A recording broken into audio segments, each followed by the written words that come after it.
Hey guys, welcome back to my channel. In this video, we are going to be talking about every book that I read in January of this year, and I honestly can't believe that we're already 1 month into 2025. I feel like I say this every single year, but it just feels surreal. We're already in February, and so this is going to be a quick and easy video. It's going to be a kind of fun video, I'd say, because I actually love pretty much all the books I read this month. There's only 5, by the way. There's really not that many books that I read, but honestly, they were great.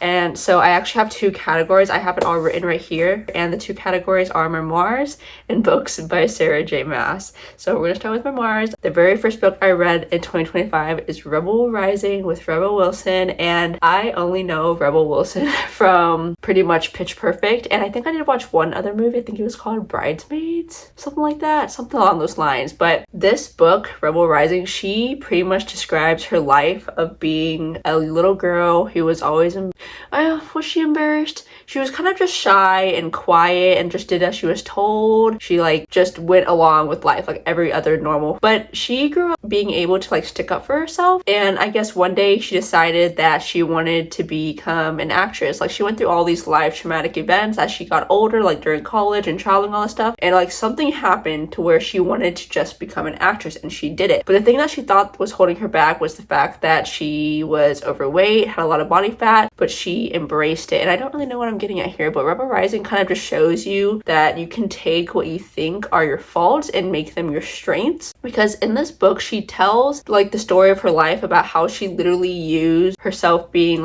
overweight and having all this body fat on her and being unhealthy as part of her success to becoming the star that she is. And obviously she's got such a great personality. She's an amazing actress, but she made sure that she didn't let any obstacles stand in her way and do it. She went for everything she wanted, no matter what people thought of her, their opinions of her. She just went for it and she embraced it. Because in the book, she started talking about how she would get fans coming up to her wow, you're so courageous, you're so brave for putting yourself out there, for letting yourself be called Fat Amy in Pitch Perfect. And honestly, I was one of those people. When I watched Pitch Perfect, I was like, dang, that's some guts. She is overweight and she is embracing it. And I really hope that I am being sensitive enough about this topic and just saying what she was saying in the book and trying not to put some kind of judgment on everything. But anyway, I think Rebel Wilson did a really good job of detailing her experience and how she just embraced her life and didn't let it hold her back. And that's really the main message that I took from the book, and I did give it 5 out of 5 stars. I listened to it on audiobook because memoirs are really good for audiobooks, and she narrates it herself, so her accent, everything, her telling her own story, and I absolutely loved it. I highly recommend it, but only if you actually like Rebel Wilson, because if you don't know who she is and you don't like her,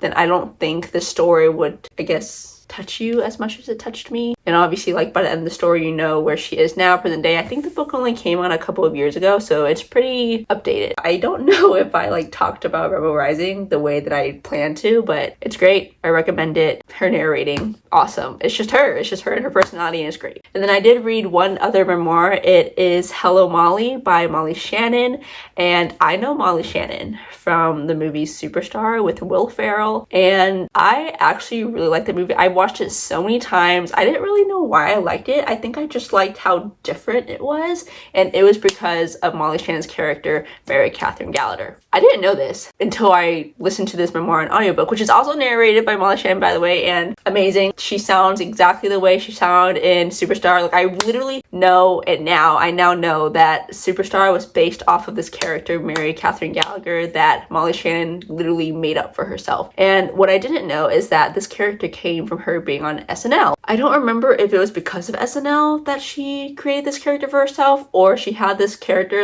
her alter ego or separate persona, or whatever they call it, that she created for herself before SNL, but it became popular because of SNL. And I guess because of how popular it was and how funny she was and how everyone loved her, they just gave her her own movie, and it is called Superstar. Molly Shannon, I love the way she narrates because she puts so much passion and enthusiasm into her storytelling. Whenever I was listening to this on audiobook, it didn't really feel like it was her reading a book. It actually felt like her speaking to me, telling me her story. And let me tell you that she does talk about her life events, from when she was younger, at the major accident that pretty much affected the way she grew up and who she is and how she is who she is. But the way she tells the story and the adventures that she went on growing up are literally insane and sound like so much fun, because she had kind of the support of her dad, but she didn't have the father that would like get on to her like super duper hard about the things she chose to do.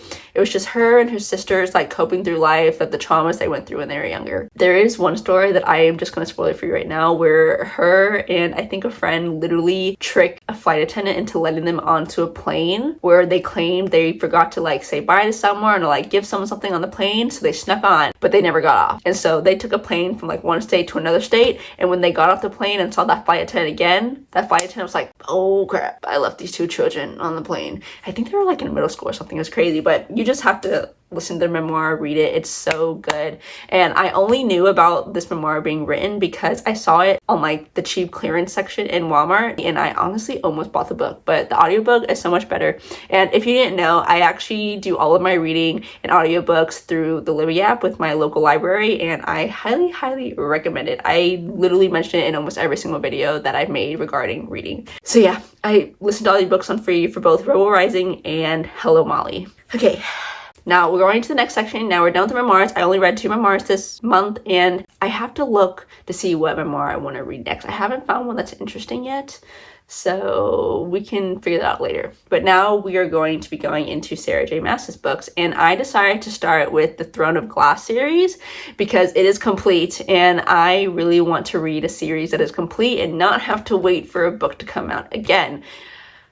So I have officially started reading Throne of Glass. I have so far read Throne of Glass, Crown of Midnight, and Heir of Fire. And these books, I gave them all 5 stars so far because they are actually so interesting, and there is a little bit of hints of romance in it, which is nice. Like, as long as there's a little bit of romance in it, I'm like, good, this is a good book, because I love fantasy books with some romance in it. They can put the romance over the top, like Fourth Wing, but it doesn't have to be there, because I think there was one fantasy book I read where I thought there was going to be some romance lingering, or like it was going to happen eventually, but it never does. I think it's Six of Crows, actually, now that I'm thinking about it. Yeah, it was Six of Crows.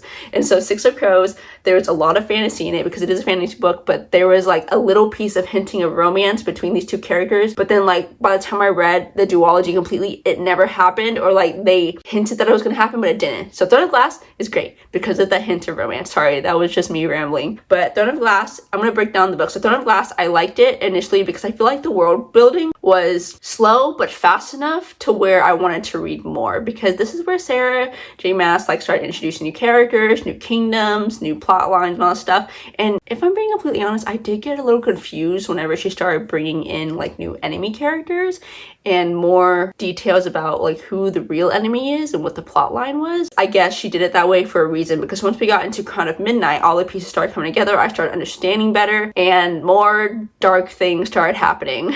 And I am just like kind of like, wow, why is this happening only in the second book? I think this is like an 8-book series. 3, Assassin's Blade, of Shadows, the tandem reading. Yeah, this is an 8-book series, and after just the second book, like dark things are happening. I gave that one a 5 out of 5 stars too, because I still like the story, the characters, like how it's moving along. Like, I think it's because a lot of things are happening that I didn't expect to happen in a book. And the entire time I'm reading, I'm just thinking, how is a person able to create this world? And like, who is imagining this? I mean, obviously it's her because she wrote the book, but like, how do you just create this world in your head, put it on paper, and make it 8 books? Like, that is a lot of books, and they're like pretty thick books too. But anyway, let's move on to Heir of Fire. Heir of Fire is probably my favorite book so far of the series.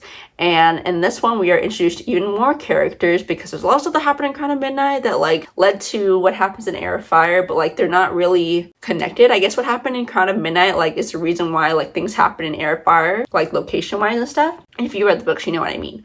But Heir of Fire, I loved it because the introduced characters, like there's so many different point of views in Heir of Fire, but the way that Sarah J. Maas wrote them is so phenomenal. She made her characters so strong. No one really complained, at least not the main people.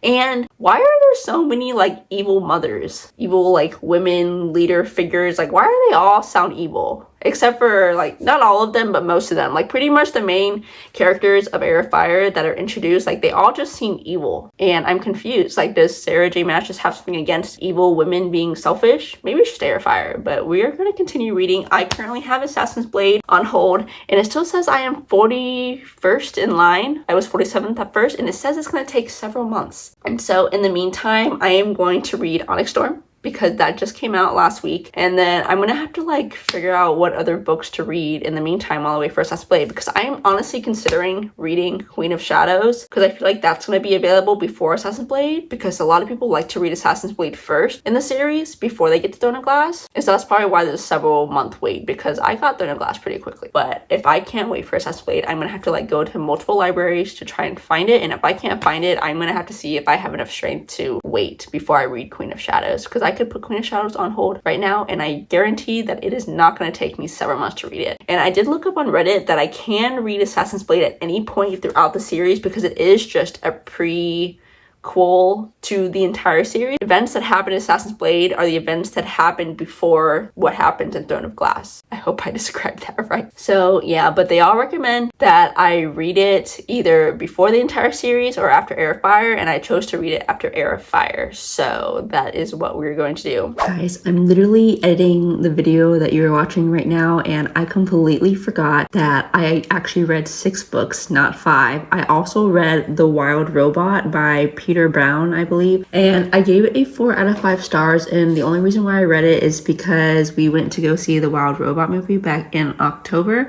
and it was so good. The artistry, what is it? The visuals, the animation, that's what I'm trying to say. It was perfect. The music, amazing. The storyline, amazing. So I read the book, and the comments and reviews that I saw that were kind of not in favor of the movie are actually not entirely wrong. I still like the book though, but they were correct in the fact that the movie did not follow the book exactly, but the themes are still there. Like the themes of becoming friends, not judging right off the bat, and like having a big community of families and working together to survive and all that stuff. All the mature life themes and life lessons in the movie, they are still on the book. They are just presented a little differently. The characters are pretty much the same. Some characters are more important than other characters in the movie versus what actually happened in the book. The book is definitely much more simple, and it is tailored toward more younger audiences. And I mean that in the fact like it could be a bedtime story, because the vocabulary is very basic, just very straight to the point. Everything is described for you as if you don't know like what's happening, and he's trying to like dumb it down or like make it as basic as possible. But that's all I have to say. So give it 4 out of 5 stars. I of course love the movie more, and I think because I watched the movie first, it made me appreciate the book so much more. So I highly recommend The Wild Robot, but if you don't read, then I highly recommend the movie. At least you have to see the movie even if you don't read the book. Okay, back to the video.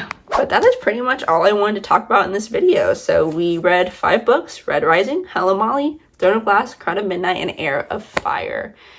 And I can confidently say that I still like reading fantasy books. One of my friends mentioned this, that she loved reading fantasy books because it takes her out of the real world. It like puts your mind into a better place, something like that, something along those lines. And I 100% agree. And the first instance where I realized that was when I read Fourth Wing. And now I'm hooked. I'm a fantasy romance girl, and I love it. Okay, well, thank you so much for watching this video, and I hope to see you in the next one. Bye!